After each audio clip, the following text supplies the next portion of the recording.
Hey everybody, welcome back to another video. My name is Tony with the Quick Tech Solutions channel, and I just wanted to take a moment to share with you a couple of things that I've been doing here in the home network and as well as in the studio network. I've been migrating away from UniFi and over to Grandstream products. I think you all know I already have the Grandstream access points in place. I've been running those for about 3 years now, and they have been super solid. So about a month ago, I started the actual network migration over by replacing the Edge Router 6P, which was my daily driver in the main rack, to a GCC 6010.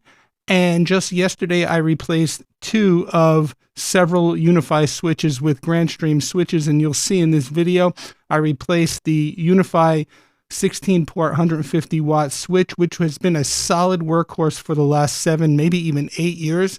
And I replaced that with the Grandstream GWN 7802P. And then over on my workbench in the back there corner, I replaced a UniFi Switch Lite 8 or Switch 8 Lite with a Grandstream GWN 7801P, which I had laying around. And then I went ahead yesterday and I ordered the Grandstream GWN 7816P for the main rack, as well as the Grandstream GWN 7803, the non-PoE version. And I'll explain in the video as you see what I'm going to be doing with those switches in the main rack. Hope you enjoy.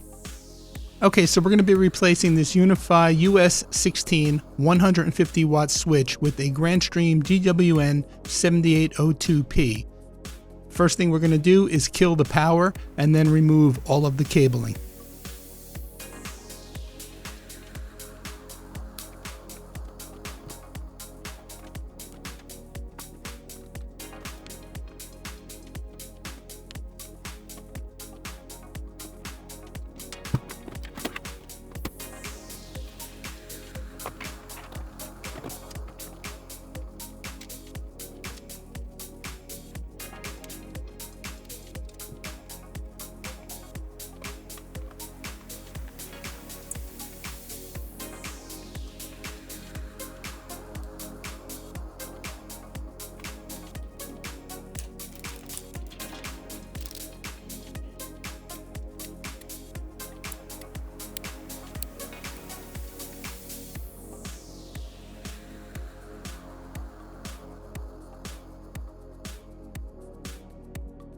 Alright, so sorry for the mess on the workstation, but yesterday we went ahead and replaced the UniFi Switch 8 Lite with this Grandstream GWN 7801P that I happen to have laying around.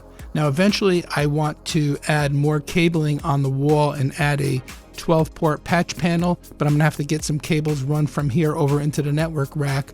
But again, my goal is to migrate from UniFi over to Grandstream, and actually I want to replace and have no switches on the workstation at all and just have the additional cabling on the wall with the patch panel. Alright, so there's a look at the rack. Now I know it's messy, the cabling has to be cleaned up, but in all honesty it's in transition, so it is what it is. However, about a month ago I replaced this Edge Router 6P as my daily driver. It's still in the rack, but it's not active at this point. I replaced it with the GCC 6010, as you see here. The white wire is my main ISP, the yellow wire is my secondary ISP, so I'm running failover, and I did a video on that a week or 2 ago, so be sure to check it out. I'm going to be replacing the aggregation switch, the UniFi Gen 2 24-port PoE, and the UniFi Gen 2 24-port non-PoE with a Grandstream GWN 7816P, which will take the place, the SFP Plus ports will take the place of the 10 gig networking that's being handled by the aggregation switch. And then I'll have 48 ports, 48 PoE ports on the 7816P, and then I'll have the additional 24 ports on the non-PoE 7803. All right, so there you go. A little insight to what I've been doing here in the household, in my studio. Let me know what you think about switching over to Grandstream, a full stack, down in the comments below. I'd be happy to answer any questions that you have. And that's it. Take care.